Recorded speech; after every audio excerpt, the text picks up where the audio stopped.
Imagine you are standing before a firing squad. 100 expert marksmen have their rifles leveled at your chest.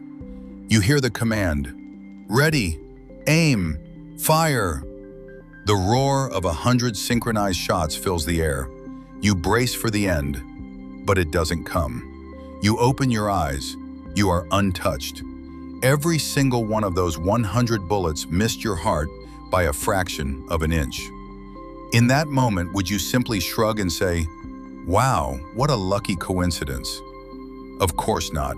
You would immediately conclude that the rifles were rigged, that the marksman intended for you to live. This is exactly where modern physics has arrived. For a century, the story of science was materialism, the idea that matter is all there is, and you are just a happy accident. But as our telescopes look further, that accident theory is collapsing. Today we look at the calculated miracle, why the world's most hardened skeptics are flipping, not because of a feeling, but because the math left them no other choice.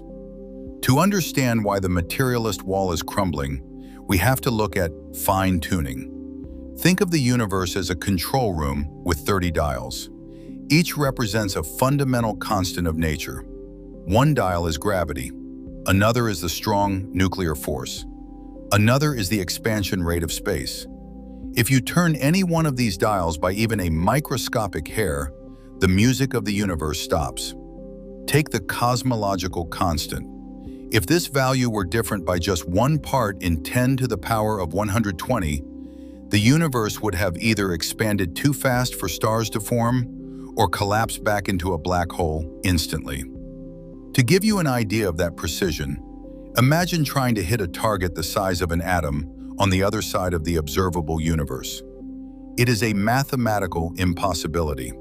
Sir Fred Hoyle, a world-renowned astronomer and once a famous atheist, was so shaken by the math of carbon formation that he wrote, "A common-sense interpretation of the facts suggests that a super-intellect has monkeyed with physics." He realized the universe looked less like a random explosion and more like a precisely calibrated thought. The evidence doesn't stop at the stars, it's written inside you. In the 20th century, we discovered DNA.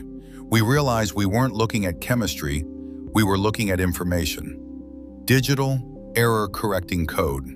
Dr. Francis Collins, director of the Human Genome Project, began his career as a staunch atheist. He believed God was a crutch for those who couldn't handle biology.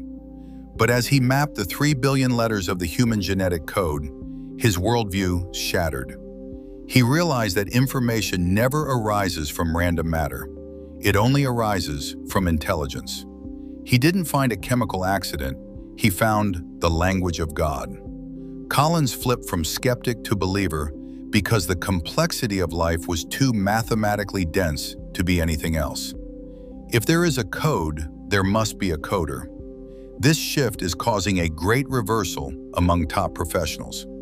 We see neurosurgeons like Dr. Eben Alexander, trained to believe the brain creates the mind, having experiences while their brains were functionally off that suggest consciousness is the primary fabric of reality. We see philosophers like Antony Flew, the 20th century's most famous atheist, changing his mind in his final years because the integrated complexity of the world was simply undeniable. These aren't just stories, they are data points. We are finding that when the physical body fails, the creative spark doesn't vanish, it expands. The math of the universe and the experience of the soul are finally meeting in the same room. The gray areas of science are being filled with a golden light of purpose. Why does this matter? Because if you are a cosmic accident, your life has no inherent meaning. But if the math is right, if the universe was fine-tuned to a precision of 10 to the power of 120, then you were intended. You are a divine blueprint. This realization is the ultimate fuel for the human spirit. If the master architect used infinite precision to build the stars, then the precision within your soul is not a mistake. When you choose to be kind, you are aligning yourself with the order of the cosmos. When you create art, music, or a business, You are exercising a muscle given to you by the ultimate artist. The proof of God doesn't take away our freedom, it gives us our mission. We are the consciousness that the universe developed so it could finally look at itself and say, "Thank you."